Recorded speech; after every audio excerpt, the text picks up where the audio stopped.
સ્વાધ્યાય 8.4 દાખલા નંબર 5નો પાંચમો દાખલો. મને ખબર છે આ દાખલો ઘણા બધા વિદ્યાર્થીઓને હેરાન કરે છે. ઓકે, તો આ વિડીયો તમને 100% હેલ્પફુલ થવાનો છે. ઓકે, સૌથી પહેલાં તો ચોખ્ખું કહ્યું છે કે તમારે આ નિત્યસમનો ઉપયોગ કરવાનો છે. એટલે ક્લિયર થઈ ગયું કે ભાઈ આ નિત્યસમનો જ આપણે ઉપયોગ કરવો પડશે. ઓકે, અને પછી આ દાખલો સોલ્વ કરવાનો છે. તો સૌથી પહેલાં આપણે ડાબી બાજુને લઈએ. બરાબર છે, ડાબી બાજુને લઈએ. ઓકે, અને ડાબી બાજુ તમને આપ્યું છે cos a minus sine a plus 1 upon cos a plus sine a minus 1. Okay, હવે ભાઈ આપણે આ નિત્યસમનો ઉપયોગ કરવો હોય તો સાઇન અને કોસેક અને કોટમાં ફેરવાઈ જાય એવું કંઈ કરવું પડશે. સીધી વસ્તુ છે, કેમ કે આપણે નિત્યસમ જ આ વાપરવાનું છે, તો કોસેક અને કોટ હોવું જોઈએ.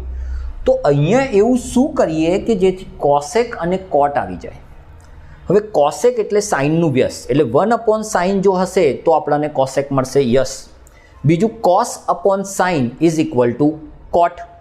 તો આપણે કોઈ પણ રીતે છેદમાં જો સાઇન લાવી દઈએ, છેદ આ બંનેમાં તમને ખબર છે કોમન શું છે, બંનેમાં છેદમાં સાઇન કોમન છે. તો હું આ બધા પદોને સાઇન એ વડે ભાગી દઉં તો શું થશે જરા જોજો. બધાને સાઇન એ વડે ભાગું છું તો આ થશે કોસ એ અપોન સાઇન એ.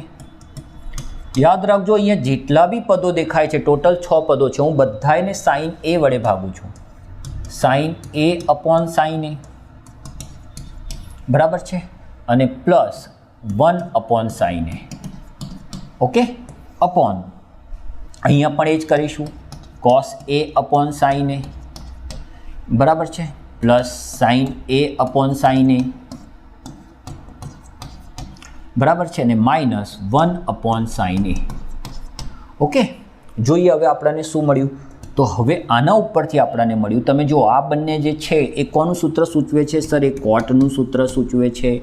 આ બંને ઉડી જશે તો સર 1 આવશે. આ જે છે એ કોસેકનું સૂત્ર સૂચવે છે, કોસેક એનું સૂત્ર સૂચવે છે, કેમ કે 1 અપોન સાઇન એ શું થઈ જાય? કોસેક. જોયું તમે કેવી રીતે ફેરવ્યું? સર આ જ રીતે અહીંયા ટેન અને સેક કીધું હોત તો બેટા હું આ બધાને કોસ વડે ભાગત, બરાબર છે, તો હું આ બધાને કોસ વડે ભાગત, બરાબર.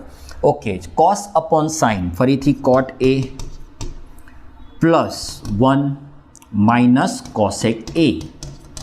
જોયું તમે પહેલું કેવું આપણે કોસેક અને કોટમાં દાખલો ફેરવી દીધો.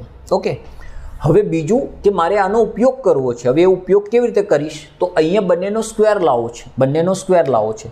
તો હું એક કામ કરું, આ બંનેને કોટ એ વત્તા કોસેક એ વડે ગુણી દઉં, બરાબર છે, તો જ બંનેનો સ્ક્વેર આવી શકશે, નહીં તો શક્ય જ નથી. કોટ એ વત્તા કોસેક એ વડે ગુણી દઉં.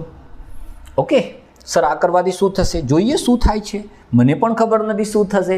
જેમ ગણતરી કરતા જઈશું એમ કંઈક પરિણામ મળશે, ને જ્યારે પરિણામ મળશે તો એની અંદર કંઈક કરવાથી, સાદુરૂપ આપવાથી, ઘણી બધી ગણિતની નિયમોનો ઉપયોગ કરીને તમે જવાબને સોલ્વ કરી શકશો, બરાબર. તો અહીંયા હું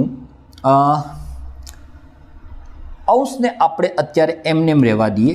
કોટ એ માઇનસ 1 પ્લસ કોસેક એ, બરાબર છે, અને કોટ એ પ્લસ કોસેક એ.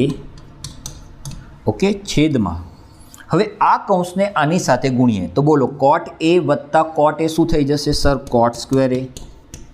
કોટ એ વત્તા કોસેક એ શું, એટલે ગુણાકાર શું થશે? તો સર કોટ એ ઇન્ટુ કોસેક એ. યસ, કોટ બસ પતી ગયું. હવે આ વનને આની સાથે ગુણીશું તો સર થઈ જશે કોટ એ, બરાબર છે, અને વત્તા કોસેક એ. ઓકે, હવે આ કોસેક માઇનસ કોસેક એને આની સાથે ગુણીશું તો સર માઇનસ કોસેક એ ઇન્ટુ કોટ એ. ઓકે, અને કોસેક માઇનસ કોસેક એને કોસેક એ સાથે ગુણીશું તો માઇનસ કોસેક સ્ક્વેર એ. ઓકે, કોસેક સ્ક્વેર એ, આવું કંઈક આપણને મળશે. ઓકે સર, અહીંયા સુધી તો બરાબર છે. ચાલો આગળ વધીએ. ઓકે, હું અંશને એમ રહેવા દઉં છું. દાખલો તમને મોટો લાગતો હશે, બરાબર છે, 100% મોટો લાગતો હશે, પણ એટલો મોટો પણ દાખલો નથી જેટલું તમે વિચારી રહ્યા છો. ઓકે, કોસેક એ અને અહીંયા કોટ એ પ્લસ કોસેક એ એમને એમ રાખીએ આપણે. ઓકે, હવે જરા જોઈએ છેદમાં શું થાય છે. તો છેદમાં તમે જુઓ કોટ એ કોસેક એનો ગુણાકાર એકવાર પ્લસ અને એકવાર માઇનસ ઉડી જશે, રાઈટ? ઓકે, ઉડી જશે. અચ્છા, કોટ સ્ક્વેર એ માઇનસ કોસેક સ્ક્વેર એ શું થશે? સર, કોસેક સ્ક્વેર એ માઇનસ કોટ સ્ક્વેર એ 1 થશે. જો આપ્યું જ છે અહીંયા આપણાને, આ રહ્યું cosec square A is equal to 1 plus cot square A. તો cosec square minus cot square is equal to 1 થાય. પણ આપણે તો અહીંયા જો શું આપ્યું છે, આપણે અહીંયા શું આપ્યું છે? Cot square minus cosec square આપ્યું છે. તો એ 1 જ થશે પણ -1 થશે, નિશાની બદલાઈ જશે. તો અહીંયા આપણે લખીશું -1, બરાબર. અને આ તો એમનું એમ જ છે, પ્લસ કોટ એ ઇન્ટુ પ્લસ કોસેક એ. ઓકે, હવે સર શું મળ્યું આનાથી? કંઈ જ ના મળ્યું બેટા. મળ્યું જો આ બંને કૌંસ સરખા થઈ ગયા. કેવી રીતે સર? જો કોટ એ કોસેક એ અને -1 જો આ બંને ઉડી ગયા તો શું વધ્યું? કોટ એ ઇન્ટુ કોસેક એ. જોયું કેટલું સિમ્પલ હતું ને? આ જ આપણે જવાબ લાવવાનો હતો, લાવી દીધો જવાબ, રાઈટ?